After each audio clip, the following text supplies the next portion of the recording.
ਆ ਦੇਖੋ ਸੋ ਥਾਣਾ ਤੁਹਾਡੇ ਸਾਹਮਣੇ ਠੀਕ ਆ ਜੀ। ਆ ਸਪੇਸ ਗੈਪ ਆ, ਕਰੋ ਚੈੱਕ। ਅਗਲਾ ਸੰਧੂ ਸਾਹਿਬ ਆ ਲੈ ਵੀ ਆ ਮਗਰ ਬਈ ਸੰਧੂ ਸਾਹਿਬ ਥਾਲ ਵੇ ਚੱਲਦਾ ਵਾ ਖਰੇ ਡੰਗਰ ਨੇ ਨਾ ਪੈਰ ਰੱਖਿਆ ਉੱਤੇ। ਅੱਛਾ ਅੱਛਾ ਅੱਛਾ ਅੱਛਾ ਚਵਾਈ ਵੇਖੋ। ਲਓ ਜੀ ਇਹ ਮਗਰਲੇ ਥਾਣਾ ਨਾ ਦੋਵੇਂ।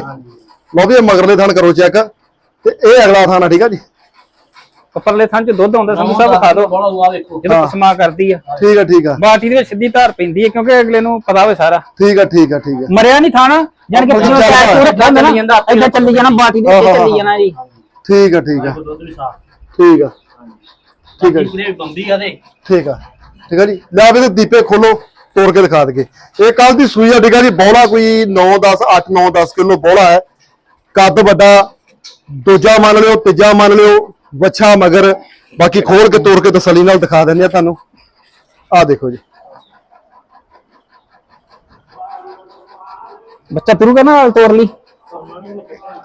ਲਓ ਜੋਗੇ ਵੀਰ ਕੱਢੀਏ ਬਾਹਰ ਤੋੜ ਦਿਆ ਜੀ। ਭੱਜਣਾ ਪੈਰ ਨਾ ਮੇਰੇ ਤੇਰਾ ਮਾੜਾ ਸੰਭਲ ਕੇ ਤੋੜ ਦਿਆ ਜੀ। ਬੱਚੇ ਦੇ ਨਾਲ ਭੱਜਣਾ ਇਹਨੇ। ਖਿੱਚ ਕੇ ਰੱਖੋ ਲੰਮੀ ਹਾਂ ਮਾੜਾ ਖਿੱਚ ਕੇ ਰੱਖੋ ਕੋਈ ਨਹੀਂ। ਓਏ ਇੱਕ ਮਿੰਟ